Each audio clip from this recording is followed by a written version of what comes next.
যেখানে বিশ্ব রাজনীতি অস্ত্র বিক্রির পেছনে খোঁজে শর্ত, প্রভাব আর আধিপত্য, সেখানে এক দেশ বাংলাদেশকে বলছে এই নাও, শক্তিশালী হও, বিনিময়ে কিছু চাই না। সেই দেশের নাম তুরস্ক।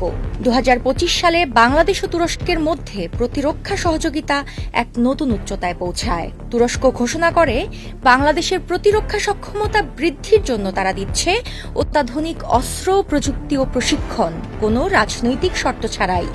বান্ডেল থাকলে প্রতি সেনমানিতে টাকা বাঁচবে।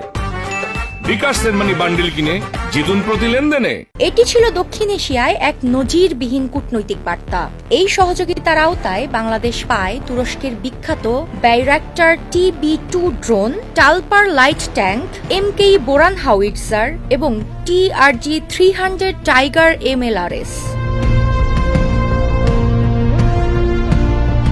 তুরস্কের ডিফেন্স কোম্পানি রকেটসান ও অ্যাসেলসান, দুই জায়ান্ট প্রযুক্তি প্রতিষ্ঠান, বাংলাদেশের সঙ্গে কাজ করছে ঘনিষ্ঠভাবে। বিশ্বে যখন শক্তিধর দেশগুলো তাদের শর্ত নির্ভর সাহায্যের ফাঁদ পেতে বসে, তখন তুরস্কের এই ভূমিকা নিয়ে প্রশ্ন উঠেছে, তারা কি চায়? উত্তরে তুরস্ক জানায়, আমরা মুসলিম বিশ্বের শক্তিশালী বন্ধু তৈরি করতে চাই যারা আত্মনির্ভর।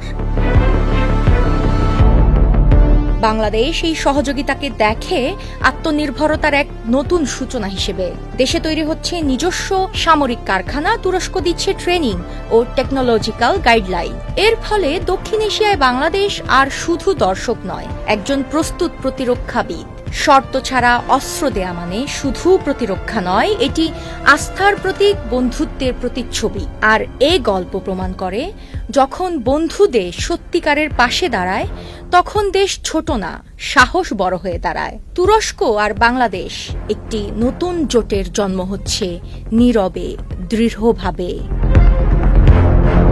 UK Asha, channel I.